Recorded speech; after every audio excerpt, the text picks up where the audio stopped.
Warcraft Dragonflight is upon us, releasing 2 days from the posting of this video, or for many of you watching in the future, it's probably live right now.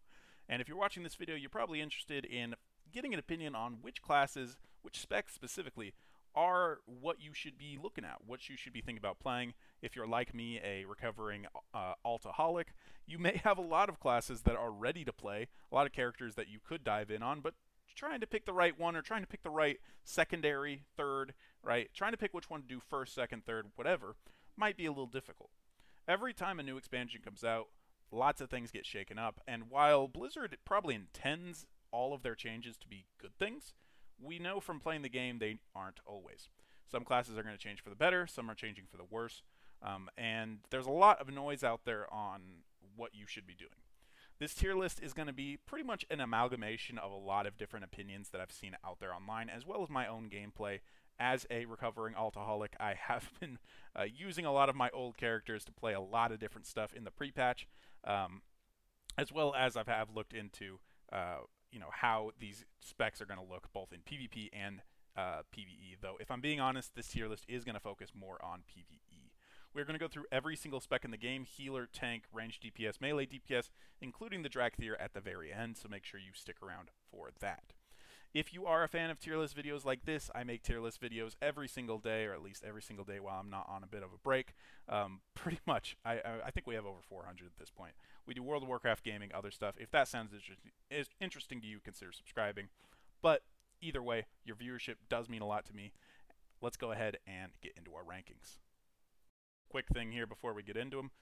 The clip that we are watching in the background is from my third channel, which is all about gameplays and stuff. So if you do want to watch through the gameplay of the Dracthyr and stuff, consider subscribing to that channel. The link will be down in the, well, you don't have to subscribe, but consider checking that channel out. It'll be down in the comments.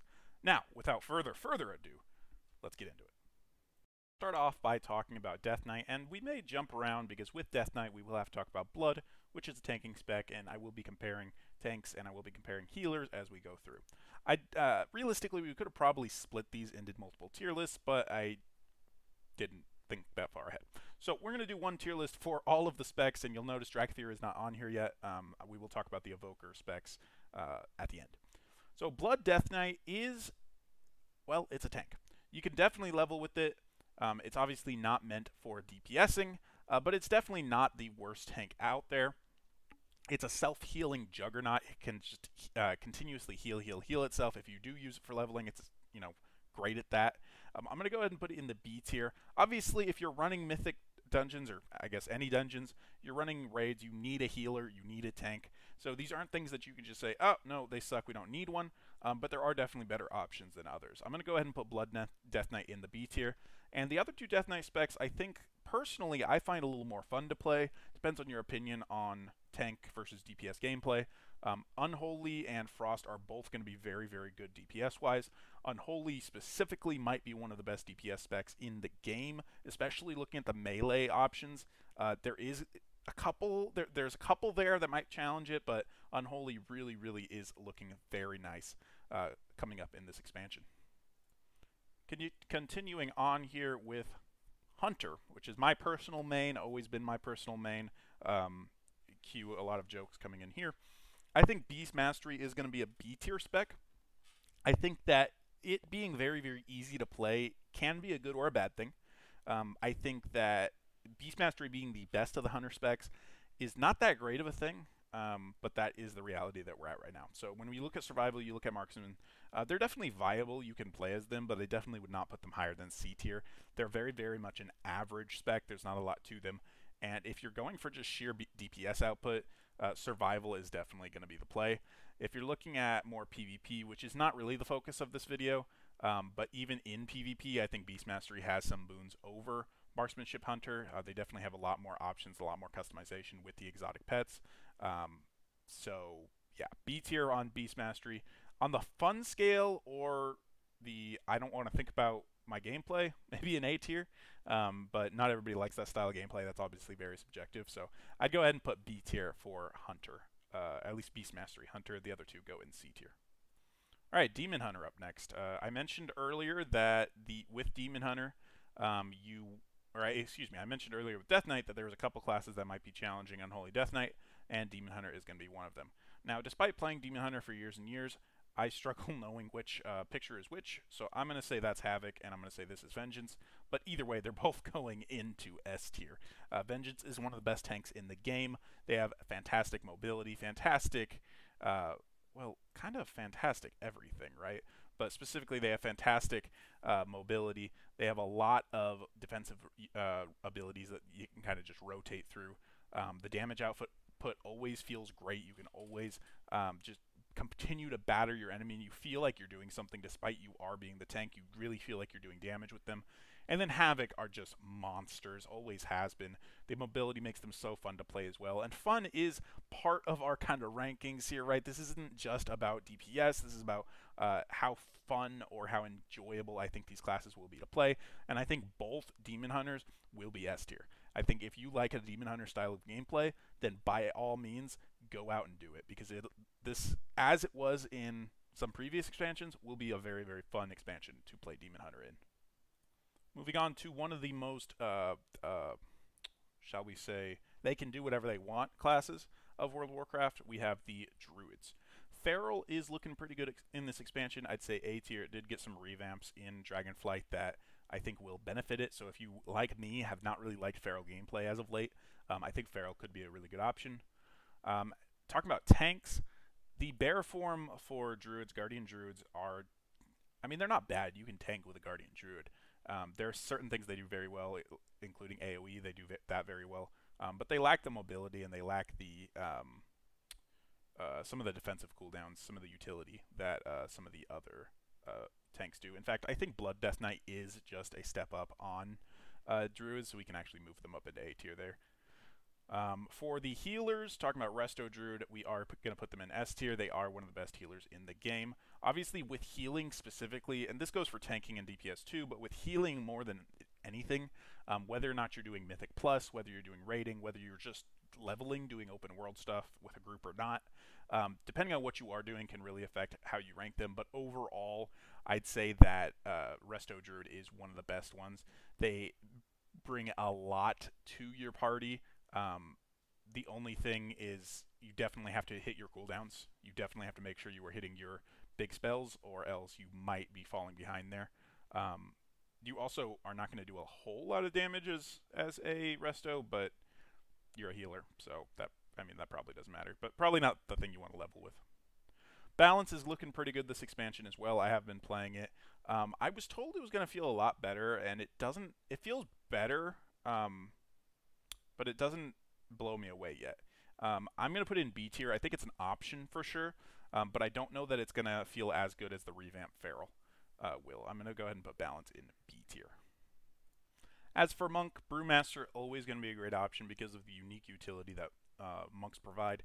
That's something that when you're playing as a monk, no matter what your TVS numbers look like, the utility and the mobility that monks bring are a lot of fun to use.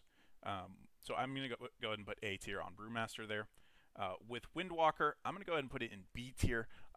Some people, specifically like Bellular Gaming, have been talking about how this is going to be an S tier option. But from what I'm seeing so far, the DPS charts just aren't really showing that. I definitely might be looking at the wrong charts. I think Windwalker is going to be amazing fun to play. I don't know if it's going to perform on the charts. I think if you're playing a monk, you just might have a better time playing as like Brewmaster. But I might be a little biased there. Monks are not my favorite class. I would not argue with anybody putting this up in A tier, for example. Mistweavers, gonna put it in B tier as well.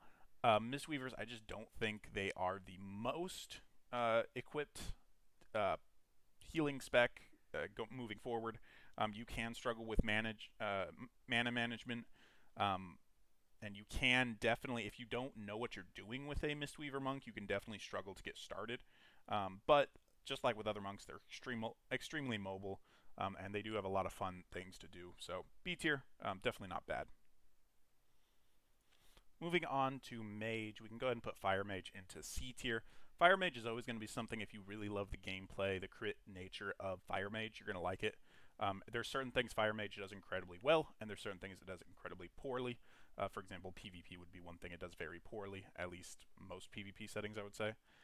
Again, that's not the focus of this video, but I think overall there are just some situations that Fire Mage will struggle in. I'd put Frost Mage in B tier a little bit better, especially for open world leveling, solo stuff, and even just adding general utility with freezes and things. I think Frost Mage is going to be pretty fun to play. Frost Mage is personally my favorite of the mage specs moving forward, but I will not lie to you, I have not played Arcane much, and I have heard and seen on the charts Arcane should be pretty good in Dragonflight. I'm going to go ahead and put it in A tier, and I will definitely be trying it out at some point, but I have not used it as much as I've used Frost. I can attest to Frost's strength, though. Also, talking a little bit about Mage here, talking about Fire Mage and Frost Mage with the PvP aspect, I think you definitely got to move Windwalker Monk there up to A tier. Even if the charts aren't there, I do feel like there will be some situations where Windwalker is just a lot of fun to play. And that fun should be, a consideration here. I did set out to say this wouldn't be just a DPS chart, so Windwalker Monk, A tier. Let's go ahead and put that there. Moving on to Shaman, which will personally be one of my favorite classes in the expansion, but specifically for one spec, and that is Enhancement. Enhancement is going to be an S tier option come Dragonflight. Enhancement, I've already been playing in the pre-patch. It just feels like you're Thor in Thor Ragnarok, running around. It just nails that class fantasy of just having two hammers and just hitting things with lightning, hitting things with fire, hitting things with the elements around you. Feels really, really good. Elemental, I don't think feels as good right now. A lot of Elemental's abilities right now are a little underpowered on the talent tree. It feels like there's really only one way to go on the talent tree that can really be beneficial to you. And that kind of sucks. I think some buffs could really increase Elemental's viability, give people more options, but as it is right now, I would put it in C tier. I would also go ahead and put Resto Shaman in there too. I don't think Resto Shamans have as much going for them as the other healing specs. Again, you always need a healer, and it's not bad to have multiple types of healers to deal with different situations, especially in a large raid. But I would say that Resto Shaman are probably the worst healer overall in the game. So, yeah. In fact, I don't really think we need this D tier. World of Warcraft usually does a pretty good job of making sure none of their classes are actually terrible. And there's always going to be a fan of a class, even if it is, a D tier class overall. So we're going to go ahead and drop that, and we don't even have anything in the D tier yet, so we'll see if we get there. All right, Paladin. Excuse me. Oh, no, we're Priest. Okay, well, we're going to do Paladin first, because alphabetical order. Protection Paladin does not feel very good right now. I don't really want to put a tank in D tier, but I really don't like how Protection Paladin feels right now. Avenger's Shield and Divine Toll no longer generate Holy Power, and it just feels very awkward and difficult to generate Holy Power when you need it. Like, it's fine. I'm doing a lot of the open world stuff, the pre-patched Primal Storms and stuff, and it's fine for those settings, but I do worry about how Prot Pallies will do just overall in Dragonflight. I'm hoping that the level from 60 to 70 makes it feel a lot better, but I would not recommend planning on moving forward with only a Prot Paladin unless you really, really love that style of gameplay because of the reworks and stuff. Ret, gonna go ahead and put it in B tier. I don't think it is that much better than Prot, but it performs, right? So it's not that much better than Prot, in my opinion, but it does its job, and I think it will be far less clunky than Prot is going to feel like. As for healers, taking a look at Holy Paladin, Holy Paladin is going to be pretty... it's probably the best Paladin class, or spec. Obviously, all the Paladins are going to struggle with low mobility. Paladins do not have a lot of AoE healing either. So like I was saying earlier with the Resto, it's definitely going to depend on your situation. There's going to be some healers better than others. I'd actually go ahead and drop Holy here down to B tier. I don't think they're going to be the best healing option in Dragonflight, but if you like that style of gameplay, that could definitely be something that you are going for. Next up, we have Priest, and Shadow Priest is going to be very interesting. For people that don't like playing Shadow Priest, they might want to put this as far as down as D tier. Shadow Priest, to me personally, feels incredibly clunky. It feels incredibly like things are missing from it. But that just might be my opinion that I don't care for Shadow Priest gameplay. It is one of the classes I've played the absolute least in World of Warcraft, Priest overall. When you look at the numbers, you look at the charts, and you look at what they can do in PvP, tons of utility there, obviously. I would have to go ahead and put it in A tier. I think this one more than a lot of classes. We mentioned this a bit with what were we talking about? Fire Mage? Yeah, Fire Mage. Is if you like Shadow Priest, you're going to like Shadow Priest in Dragonflight. Not much has changed in the fact that it's going to totally change your gameplay, but if you didn't already like Shadow Priest, you're not going to suddenly change your mind on that. As for the healing specs of Priests, we can go ahead and put Holy into B tier, and we can put Discipline into A tier. So the differences here is that Discipline doesn't have a lot of stuff to keep itself alive, as well as not having a lot of movement options, a lot of mobility in itself. It does have very, very good healing, very good spot healing, very good tank heals, and also it can do a lot of damage. And in like Mythic Plus situations, Discipline will probably be the go-to. Discipline's going to be really good in those situations. So just overall in this tier list where we're kind of taking all things into account, I think it's more fair to put Discipline a little higher. Holy Priest is not bad though by any things. It's one of the best single target healers in Dragonflight overall. So if you're in a situation where you need a single target healer, Holy Priests are a great option. They are great at providing bursts of healing. They have lots of good group utilities. However, when people are spreading out far, they might struggle bouncing around from player to player. And they're not really going to be doing that much damage. So when you're talking about like Mythic Plus, probably better to grab a Discipline Priest. But Holy Priest definitely, in my opinion, would be better than like Resto Shaman. Rogue. Rogue 100% depends on what you want to play. If you want to do PvE, combat, or outlaw, I still am not used to that. If you want to play PvP, assassination. And either of them can kind of do the other thing all right, depending on the situation, but that's really what it's going to be. Subtlety pretty much falls behind. I don't really see a reason to go sub in any situation. I'm going to go ahead and put Assassination down in B tier, just because I did say I would focus more on PvE leveling. Definitely think if you're going to level a rogue, and you don't have a lot of intention to do like world PvP and stuff, definitely think that Outlaw is going to be the way to go with that, and I'd go ahead and put them in A tier solidly. Assassination there, Assassination is that classic fun rogue. If you're just doing PvE, I would not put them in B tier, but if you're kind of looking at everything in a lot of variety of different situations, I'd say B tier. So if you're just talking about like DPS numbers, I think they'd be down here in C tier. We would have to see come level 70, but yeah, they're not going to be the best option DPS wise for sure. Let's go ahead and drop them down here. So with that caveat, right? So if you're going to do more PvP, you can raise them up, but we'll go ahead and drop them down to C tier here. Our last two classes, the W classes, Warlock and Warrior, both are looking very good in Shadowlands overall. Affliction and Demonology both look fantastic. Obviously, Warlocks in general bring a ton of utility to whatever situation they're in, whether it be PvP, raids, Mythic Plus. So having a Warlock, knowing how to use Warlock is a great thing overall. Affliction and Demonology can also do fantastic DPS. They can do fantastic in a variety of situations. Both of them are great options. It just depends whether you want the dot style of gameplay or the Demonology style. Destruction falls a little further behind. Destruction does still have the general class benefits that Warlocks have, but they are just falling a little behind because they're long cast times. And if you really miss out on key like Chaos Bolts, it can really punish you, and that can be very frustrating. So I'd go ahead and put them down a little further in B tier. As for Warriors, Warriors is a very interesting class to me because I would put Prot up here.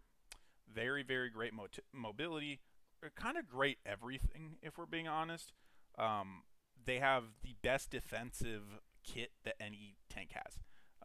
They have, as I said, amazing mobility from Heroic Leap and Shield Charge.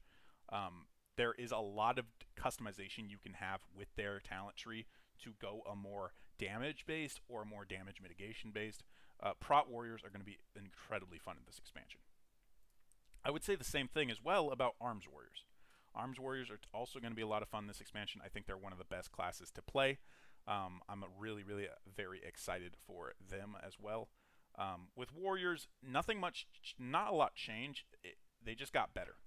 It felt like Blizzard was really loosening the reins on warriors in a lot of ways, giving them back a few things that they had taken away in the past. For example, there. Of course, if you're talking about PvP, that's not going to be the case. So if you are looking at arms as more of a PvP mind, and I know I wasn't going to mention that as much in this video because I am not at all an expert on PvP. Not that I'm much an expert on anything, but arms probably not the play in PvP. Yeah, they're for that. I guess we can drop them down to A tier, just because I want to emphasize that Prot is probably the best warrior class overall there. Fury is personally my favorite warrior class, but I think they are going to fall behind arms, especially in the DPS. But I think they're better equipped to handle open world. I think they're better equipped to handle PvP scenarios. So in my personal opinion, you can't really go wrong with warrior. There's certain things like if you want to do PvP, probably don't go arms, or probably have a separate spec ready. With the new talent changes, you can have another, build ready at any point. But that's what I would say. Probably don't go those if you are going to go ahead and do PvP. But overall, with warrior, I just don't think you can go wrong, really. And now for Dragonflight. Now, I'm going to be honest, I tried very hard to input those pictures into here, but since I didn't make this tier maker is being difficult with me. So we're gonna do this way. This right here is we're gonna go ahead and say Evoker, Evo, yeah. I'd say A tier for both Evoker. Both. So this is for both Preservation, the healing spec, and Devastation, the DPS spec. It's a new expansion. It's based on dragons. Go play the Evoker. It'll be fun. There is neither of them are definitely the best thing. Preservation, while it is a very mobile healer, the most mobile healer in the game, going to be very, very strong in Mythic Plus dungeons. Can definitely do some strong DPS while it heals. It has some weird issues where when you're using empowerment spells, that can definitely take some getting used to. Some of its ranges on its skills are a little shorter, and some of its stuff has a lot of cooldowns that might just take some getting used to and just might not be the best in every situation. As for the... I don't know why I did this in red. I should have probably done this in green, right? Green. There we go. Cool.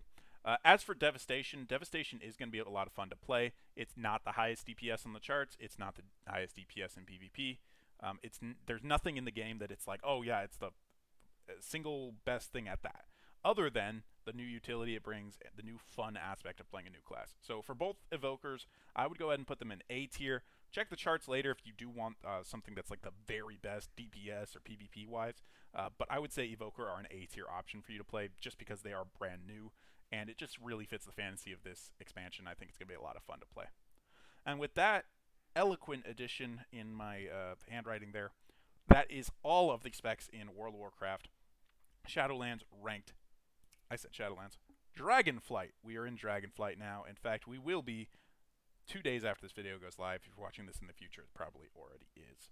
If you guys like this video, let me know in the comment section down below. And if you like tier lists like this about World of Warcraft gaming or anything at all, and I do mean pretty much anything, consider subscribing to the channel. This channel is absolutely ridiculous, and I have a lot of fun running it.